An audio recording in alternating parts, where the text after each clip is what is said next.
இன்றைக்கி நம்ம எல்லாரையும் சிரிக்க வச்சு சந்தோஷமாக மனசில் என்ன ஒரு கவலை இருந்தாலும் எவ்வளோ ஸ்ட்ரெஸ் இருந்தாலும் எப்படியெல்லாம் அவங்கள சிரிக்க வைக்க முடியுமோ அந்த மாதிரி ஒரு நல்ல ஒரு நகைச்சுவை கலைஞர், நல்ல மனிதன், நல்ல ஒரு நண்பன் இன்றைக்கி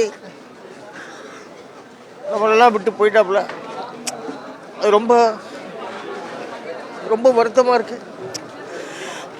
இது வயசே கிடையாது அவருக்கு. எவ்வளோ உழைப்பு தெரியுமா? ஆரம்பத்துலேருந்து எனக்கு சங்கர் நல்லா தெரியும். ஸ்டேஜ் ப்ரோக்ராம்லேருந்து அவரோட உயரம், மிகப்பெரிய உயரத்துக்கு வந்திருக்காரு. இன்னும் உயரத்துக்கு போயிருக்கணும், ஆனால் நம்மளை விட்டு ரொம்ப உயரத்துக்கு போயிட்டார்.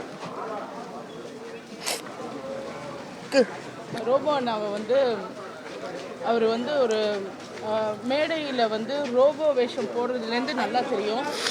அவரோட இறப்புக்கு அதுவும் ஒரு காரணம் தான். ஏன்னா அவர் அந்த மெட்டாலிக் பெயிண்ட்டை உடம்பு ஃபுல்லாக பூசிட்டு பல வருஷம் ஸ்டேஜ் ஷோஸ் பண்ணியிருக்காரு ரோபோவாக. ஸோ அதனால கூட லிவர் அவருக்கு பாதிக்கப்பட வாய்ப்பு இருக்குது அப்படின்னு அப்போவே அவருக்கு உடம்பு சரியில்லாமல் வந்த போதே சொன்னாங்க. பட் அதையும் தாண்டி அவர் ரொம்ப happy person, fun filled person. அவர் வாழ்க்கையை அவர் ஹாப்பியாக வாழ்ந்தார்.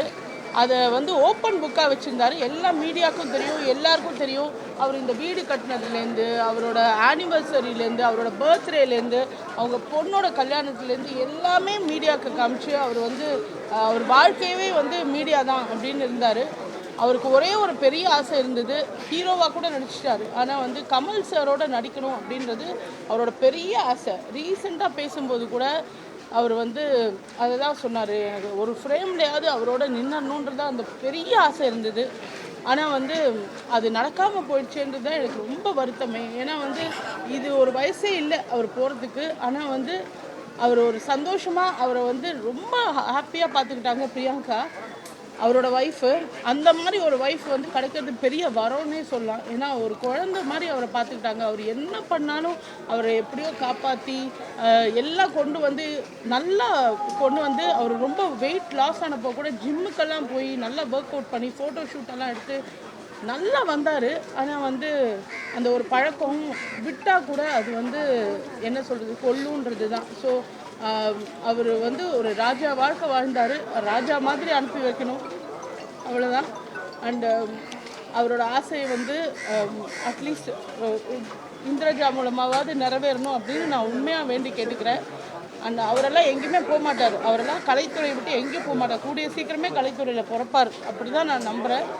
ரோபோ சங்கர் அண்ணா இழந்து வாடுற அவங்க குடும்பத்துக்கும் அவங்களோட ரசிகர்களுக்கும் எல்லாருக்கும், முக்கியமாக மேடை கலைஞர்கள் எல்லாருக்குமே ஹெல்த்தை பார்த்துக்கோங்க. எல்லா ஆர்டிஸ்ட்டும் சரி, எல்லாருமே சரி, ஹெல்த் ரொம்ப முக்கியம். ஏன்னா நம்ம இல்லாமல் நம்ம குடும்பம் ரொம்ப வருத்தப்படும். அதனால் அந்த ஒரு பெரிய தப்பை மட்டும் நம்ம பண்ணக்கூடாது. அதுதான் அவருடைய ஆத்மா சாந்தி அடைய கடவுளை வேண்டிக்கிறோம்.